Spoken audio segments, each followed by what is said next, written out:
नमस्ते विद्यार्थी मित्रों। आज हम काव्य 6 तूफानों की ओर उसके बारे में जानेंगे। तो तूफानों की ओर काव्य के कवि का नाम है शिवमंगल सिंह। शिवमंगल सिंह का उपनाम है सुमन। तो शिवमंगल सिंह द्वारा लिखित काव्य का प्रकार है संगगान। तो संगगान काव्य में कवि ने क्या कहा है? प्रस्तुत कविता में कवि ने सदा संघर्षमय रहकर अपने लक्ष्य की ओर बढ़ने की हमें प्रेरणा दी है। जिस तरह आग में रहकर सोना निखरता है, उसी तरह बाधाएं हमें जीने की नई राह दिखाती है तथा आगे बढ़ने के लिए हमारे इरादों को मजबूत बनाती है।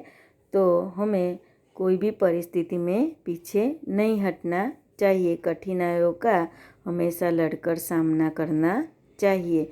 इसी प्रकार कठिनाई का सामना कैसे करना चाहिए, उसकी बात यह काव्य में हमें बताई गई है। तो इस कविता में धैर्य, गतिशीलता, साहस और संघर्षरत रहना जैसे मूल्य उजागर किए गए हैं। तो आइए हम इस कविता का भावार्थ देखते हैं। तूफानों की ओर घुमा दो नाविक निज पतवार, तूफानों की ओर घुमा दो नाविक निज पतवार। तो कवि नाविक को अपनी नाव तूफानों की ओर ले जाने के लिए कहता है। कवि तूफानों की ओर नाव ले जाने के लिए नाविक को कहता है। पतवार, पतवार यानी कि जो चित्र में हमें दिखाई दे रही है, नाव चलाने की तिकोनी लकड़ी। तो नाव चलाने के लिए लकड़ी होती है, उसे हम पतवार कहते हैं। शब्द समूह के लिए एक शब्द पतवार, नाव चलाने की तिकोनी लकड़ी। नाविक यानी कि नाव चलाने वाला। तो कवि नाविक को अपनी नाव कहाँ ले जाने के लिए कहता है? कवि अपनी नाव तूफानों की ओर ले जाने के लिए कहता है नाविक को। आज सिंधु ने विष उगला है। सिंधु, सिंधु यानी कि समुद्र। विष, विष यानी कि जहर। लहरों का यौवन मचला है। तो आज समुद्र में जहर उगल दिया है। कठिन परिस्थितियां पैदा की है। लहरें भी उमड़कर तुम्हारी नाव को निगल जाना चाहती है। आज हृदय में और सिंधु में साथ उठा है ज्वार। तो आज कवि के हृदय में और सिंधु, सिंधु यानी कि समुद्र, सागर। तो आज कवि के हृदय में और सिंधु में ज्वार उठा है। ज्वार उठना यानी कि तूफान आना, आंधी आना। तूफानों की ओर घुमा दो नाविक निज पतवार। कवि नाविक को अपनी नाव तूफानों की ओर ले जाने के लिए कहता है। तो आपको इसी प्रकार उसका भावार्थ लिखना है कि हे नाविक, तुम तूफानों का सामना करने के लिए अपनी पतवार तूफानों की दिशा में मोड़ दो। यानी कि तूफानों की दिशा में तुम अपनी नाव को लेकर जाओ। आज समुद्र ने जहर उगल दिया है। जहर उगलना यानी कि तूफान आना। समुद्र में, समुद्र ने तूफान उगल दिया है। लहरों की उमड़कर तुम्हारी नाव को निगल जाना चाहती है, फिर भी परवाह नहीं।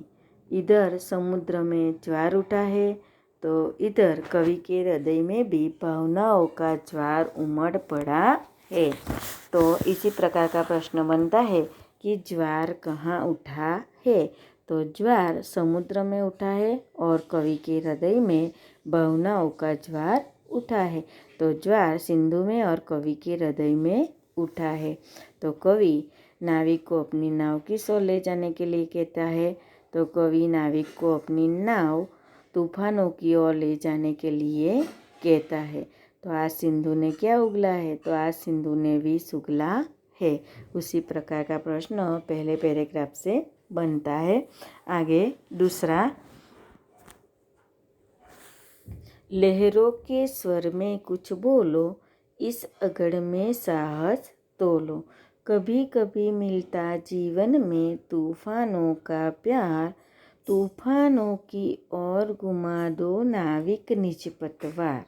तो कवि क्या कहते हैं? जैसे लहरों का स्वर ऊंचा हो रहा है, समुद्र की लहरें उमड़ रही है, उस और उनका जोर बढ़ रहा है।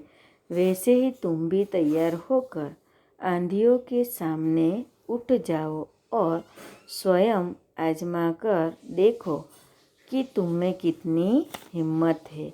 जीवन में तूफानों का प्यार कभी कभी ही मिलता है। भाग्यशाली लोगों को ही जीवन में कठिनाइयों का सामना करना पड़ता है। तो जीवन में कभी कभी हमें क्या मिलता है? तो जीवन में कभी कभी हमें तूफानों का प्यार मिलता है और हर एक के जीवन में ऐसा तूफान नहीं आता। भाग्यशाली लोगों के जीवन में ही ऐसा तूफान आता है जो अपने भाग्य से लड़के इस कठिनाइयों का सामना करता है। तो हमें भी कठिन परिस्थिति में भी कठिनाइयों का सामना करना चाहिए। कठिनाई से लड़कर ही हम परिस्थिति का सामना करके ही हम जीवन में कुछ हासिल कर सकते हैं। तो हमें पीछे पानी करनी नहीं चाहिए और कठिनाइयों का सामना करना चाहिए। आगे, यह असीम निज सीमा जाने, सागर भी तो यह पहचाने। मिट्टी के पुतले मानव ने कभी न मानी हार, तूफानों की ओर घुमा दो नाविक निज पतवार। यह असीम निज सीमा, असीम असीम यानी कि जिसकी कोई सीमा निश्चित नहीं है, वह शब्द समूह के लिए एक शब्द असीम सीमा। दूर दूर तक हमें आकाश में देखते हैं तो आकाश के जो बादल है वो समुद्र से, जैसे आकाश और समुद्र का पानी मिला हुआ है, उसे हम असीम सीमा कहते हैं। कि असीम कि जिसकी सीमा कोई निश्चित न हो वह। सागर भी तो यह पहचाने, मिट्टी के पुतले मानव ने कभी न मानी हार, तूफानों की ओर घुमा दो नाविक निज पतवार। यह समुद्र और यह तूफान आज असीम सीमा दिखाई देता है, उनका सामना शायद ही कोई कर सके, लेकिन मनुष्य सब कुछ कर सकता है। हे नाविक, तुम अपनी नाव लेकर चलो और सागर को भी बता दो कि मानव मिट्टी का पुतला है, पर समुद्र के सामने हार नहीं मानेगा। मनुष्य ने कहीं भी अपनी हार नहीं मानी है। तो मनुष्य अपनी नाव को लेकर सागर में जाता है और वो सागर की कठिनाइयों का सामना करता है और वो कभी भी हार नहीं मानता। तो कवि ने मिट्टी का पुतला किससे कहा है? तो कवि ने मिट्टी का पुतला मनुष्य को कहा है। तूफानों की ओर घुमा दो नाविक निज पतवार। हे नाविक, तुम अपनी नाव तूफानों की ओर लेकर जाओ। सागर की अपनी क्षमता है, पर माझी भी कब थकता है। जब तक सांसों में सपदंद है, उसका हाथ नहीं रुकता है। उसके ही बल पर कर डाले सातों सागर पार, तूफानों की ओर घुमा दो नाविक निज पतवार। सागर की अपनी क्षमता है, यानी कि सागर की अपनी क्षमता यानी कि ताकत। तो सागर की भी अपनी क्षमता होती है, पर माझी भी कब थकता है। माझी यानी कि नाव चलाने वाला, नाविक यानी कि माझी।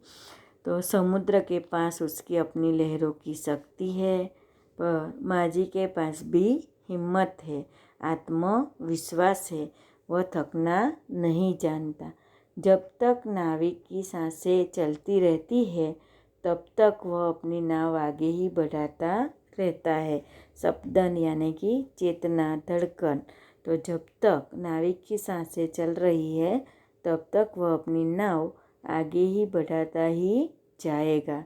हे नाविक, तुमने अपनी हिम्मत और ताकत के सहारे 7 समुद्र पार कर डाले हैं। अपनी नाव के साथ इसी प्रकार आगे बढ़ते रहो। हे नाविक, तुम अपनी पतवार तूफानों की ओर घुमा दो। हे नाविक, तुम अपनी नाव तूफानों की ओर लेकर जाओ। तो कवि ने कठिनाइयों का सामना करने के लिए नाविक को अपनी नाव तूफानों की ओर ले जाने के लिए कहा है। तो कवि नाविक को अपनी नाव कहाँ ले जाने के लिए कहता है? कवि नाविक को अपनी नाव तूफानों की ओर ले जाने के लिए कहता है।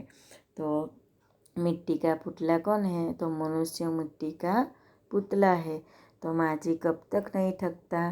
तो जब तक उसकी सांसों में सपतन है तब तक वह नहीं थकता। सातों सागर पार किसने किए? तो सातों सागर पार नाविक ने किए हैं, मनुष्य ने किए हैं। इसी प्रकार का प्रश्न इस काव्य में से बनते हैं। तो यह जो काव्य है तूफानों की ओर, उसमें कवि श्री शिव मंगल सिंह ने हमें तूफानों का सामना करने की सीख दी है। तो आपने इस काव्य तो नोट में लिखा ही होगा। अब आपको इस काव्य का भावार्थ भी नोट में लिखना है। कल हम उसका स्वाध्याय देखेंगे।